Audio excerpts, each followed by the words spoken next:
based, but it's so much better than Frank's, and I really liked it.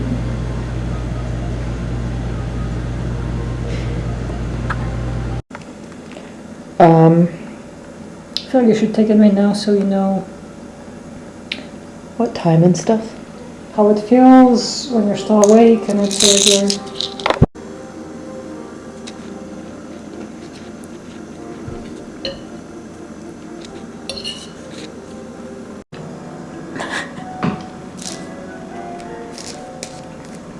What time is it? 6:30. Perfect. Okay, 6:30.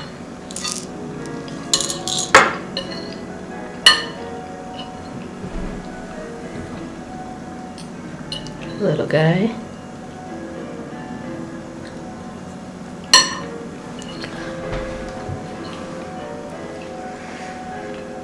Ooh.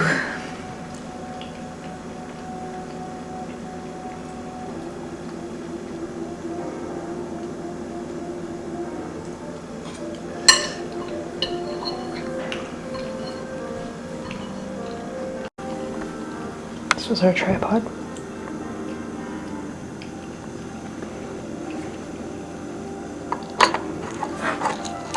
See you tomorrow, thanks. Let's see what happens now. Did you get the footage of your husband eating potatoes as you're trying to get pregnant? Thank you. Dzięki.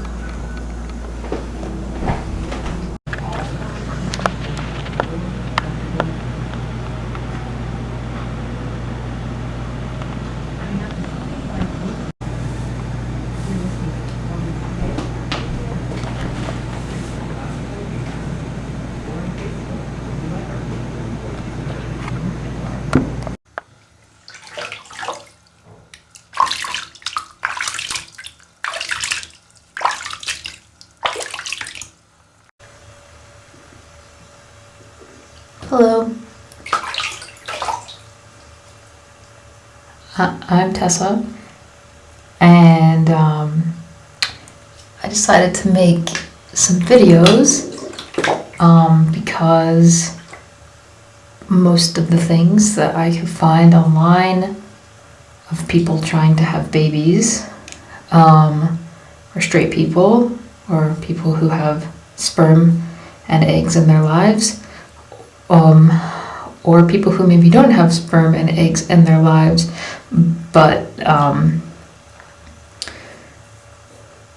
what that looks like for them it's not what it looks like for us. You know, it's very, like, they've wanted to have kids forever, and it's like a whole thing, or they're, you know, holding up signs, like about picking donors, or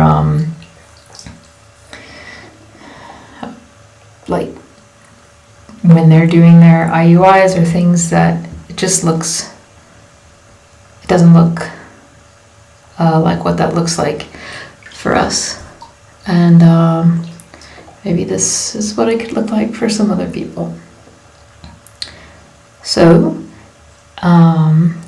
despite the quality of this image, it's 2022. It is January. So far, what we've done, Ola and I, my partner, we've been together 14 years now. We were young little babies when we met one another, when we were 22 years old. And here we are. We're now 36 and 37. And we have decided to see what it would be like to possibly create a person. And what we've done so far is decide that that's what we'll do. Potentially more on that another time, about how we got here and what deciding that looked like for us. But for now, we've decided to do the thing. We chose a donor. We don't have sperm in our lives, readily available for free between us that comes out of our bodies. So we found a donor because we have eggs in our lives. I have eggs in my body, and we'll put the sperm into my body. So there you go. We'll have everything potentially that we need.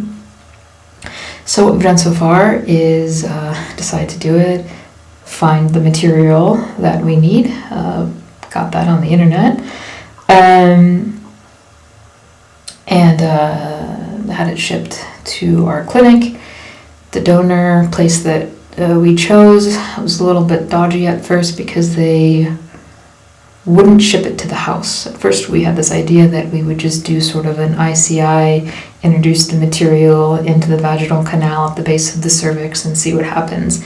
And that they wouldn't ship it to the house without like this whole drama of getting like doctors to sign it, and my doctor wouldn't sign it, and just all of this stuff. So if you are looking to do a home in situation, maybe make sure that where you choose a donor if you're getting it online, that they will agree to ship it to your house. Ours did not, and so after much back and forth, I finally just conceded and said, fine, I'll do it at the clinic. So far, I have done 2 IUIs at a fertility clinic up the street. Luckily, it's very nearby. And so I did 2. Before that, I also were lucky in that we have jobs that pay us enough money to be able to pay for all of this on our own.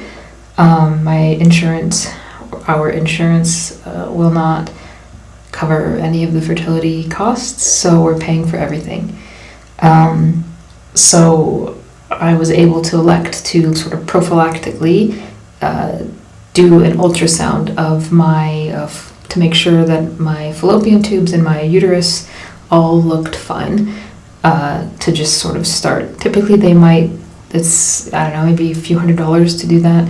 So typically they might say, okay, if you are having trouble getting pregnant, you can test that and we'll see if things work. I decided to just do it, so that sort of question was out of the mind. I've only got 2 minutes left on this tape, so we'll see how far I can get.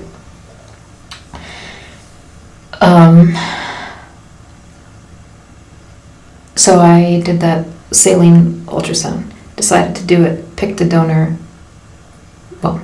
found a doctor, decided to do it, picked a donor, did the saline ultrasound to check that things were cool. Because I've never been pregnant or tried to get pregnant before, who knows what my body's gonna do. So I did that test, everything was cool there, they said fine, like things look good. So then I attempted to learn when I was ovulating through LH strips, or the ovulation predictor kits, measuring my basal body temperature and like cervical mucus and like the feeling of the cervix and all of that. The combination of those things was still quite difficult to track. Like when it was actually happening, the LH strips were quite difficult to use.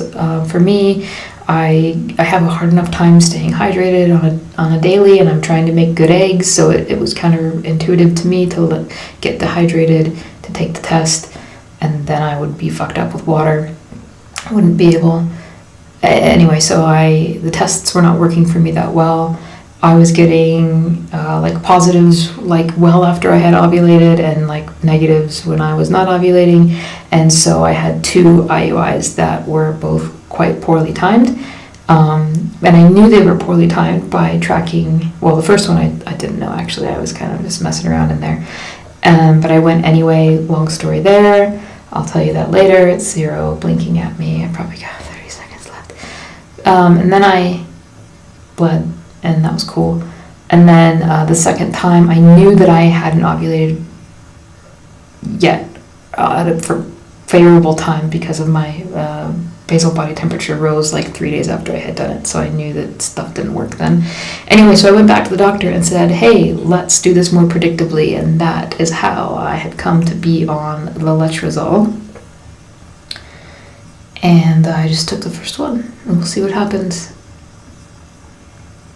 And I ordered the Orvidrol from a sketchy pharmacy called Freedom Pharmacy in Massachusetts, and so we'll see how that goes the next few days.